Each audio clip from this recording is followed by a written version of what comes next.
সনাতনী হিন্দু মতে পূজার সময় আসন আর আচমন দুটি খুবই কিন্তু গুরুত্বপূর্ণ বিষয়।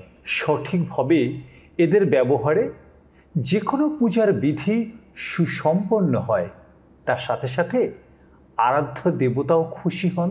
আজ আমরা এই ব্যতিক্রমী ভিডিওটির মাধ্যমে পুরোহিতের আসনের ভাগ, ব্যবহারের নিয়ম, উপকারিতা এবং আচমনের পদ্ধতি, মন্ত্র সবই একে একে আপনাদের সামনে তুলে ধরব, যাতে বাড়িতে, মন্দিরে বা কোনো উৎসবে পুজো করবার সময় আপনার কোনো অসুবিধায় পড়তে না হয়। ঠাকুর ঘরে দেবী দেবতাদের আসন এমন স্থানে রাখা উচিত যাতে পুজো করবার সময় ব্যক্তির মুখ পূব দিকে থাকে। আর যেখানে দেবতাকে অধিষ্ঠিত করা হয় তাকে দরভাসন বলা হয়।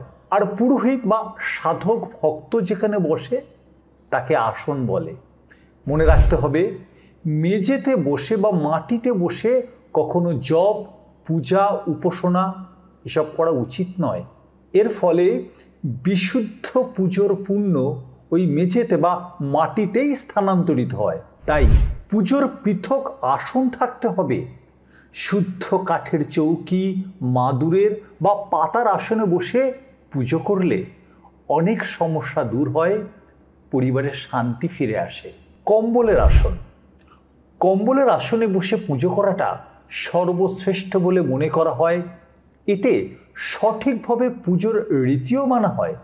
তবে মনে রাখবেন, লাল রঙের কম্বল দেবী ভগবতী, লক্ষ্মী এবং বজরংবলীদের মতো দেবতারা অত্যন্ত খুশি হন। কুশের আসন। বিশেষত যোগীদের জন্য এই কুশের আসন সর্বশ্রেষ্ঠ।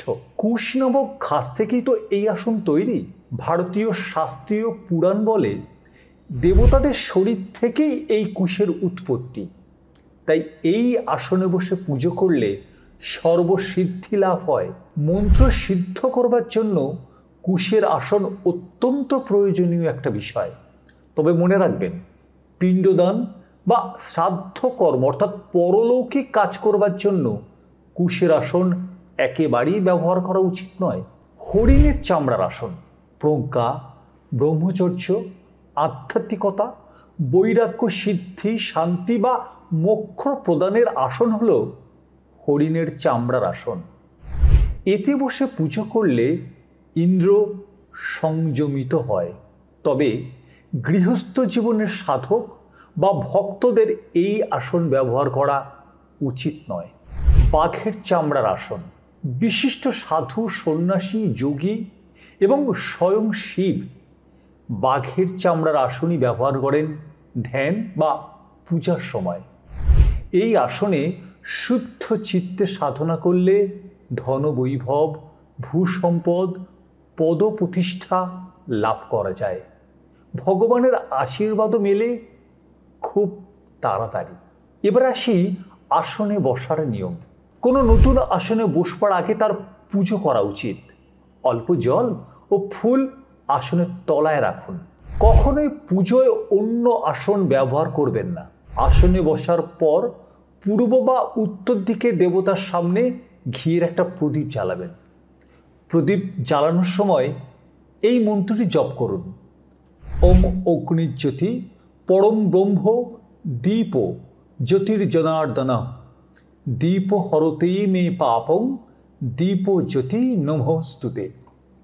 তবে পুজো শেষ করার পর আপনি নিজের আসন নিজেই ভাঁজ করে তুলে রাখবেন।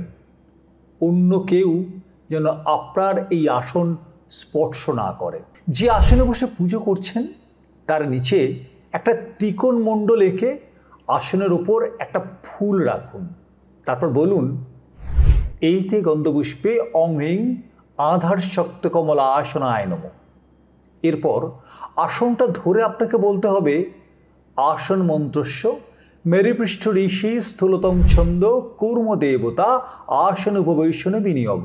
শেষে হাত জোর করে বলুন: অং পৃথিত্বা ধৃতা লৌকা দেবী তং বিষ্ণুয়াৎ ধৃতা তঞ্চ ধারয় মাং নিত্যং পবিত্রং কুরু আসনায় নমঃ।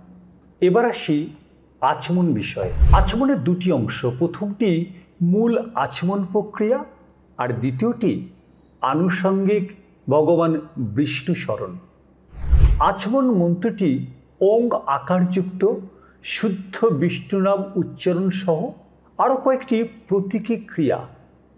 ভগবান বিষ্ণু স্মরণের সময় আমরা সাধারণত যে মন্ত্রটি উচ্চারণ করি সেটি হল ওং তদ্বিষ্ণু পরমং পদ সদা পশ্যন্তি সূরয় দিবীব চক্ষুরাততম অপবিত্র পবিত্র বা সর্বাবস্থানগতোপি বা যৎ স্বরেত পুণ্ডরিকাক্ষং সবাচ্য অভ্যন্তর সূচি।